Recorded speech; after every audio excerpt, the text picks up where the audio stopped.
Good morning. I'm Jessica Garay, a nutrition professor, sports dietitian, and member of the Sports Nutrition Advisory Panel for American Dairy Association Northeast. This week I'm taking over Instagram to share healthy eating tips for each meal. Yesterday we talked about breakfast and I shared a few of my favorite meal ideas. Today it's all about lunch, which I know can be a challenge during school. To start us off, I do want to mention that school lunch is a great option for a healthy, balanced meal. Did you know that low-fat chocolate milk is usually available as a drink choice? This year, school breakfast and lunch are free for all students. Do your kids eat school lunch? For those of you who prefer to pack a lunch, you're not stuck with PB&J on repeat. From make your own Lunchables to Bento Boxes, lunch can be a fun and satisfying meal. Today I'm going to share with you two options for lunch, some assembly required. First up is a roll-up wrap. Here's what you need.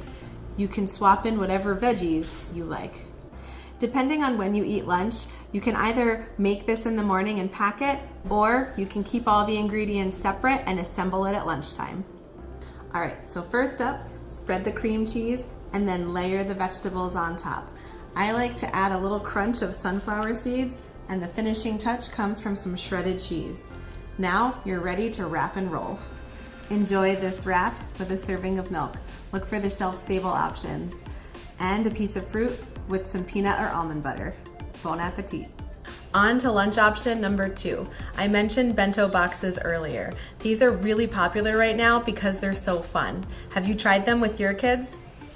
Bento boxes are a great option for someone who doesn't usually eat a big lunch. The key is to get a divided container.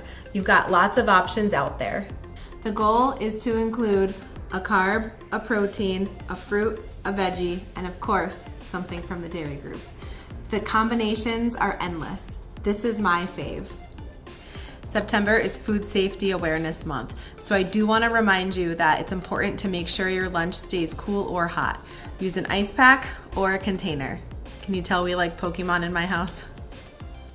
So there you have it, some fresh new lunch ideas for the school year to help your kids fuel up for their sport. Give one of these recipes a try later this week. Thanks so much for joining me today. Come on back tomorrow as I continue my takeover. We'll be talking all about dinner.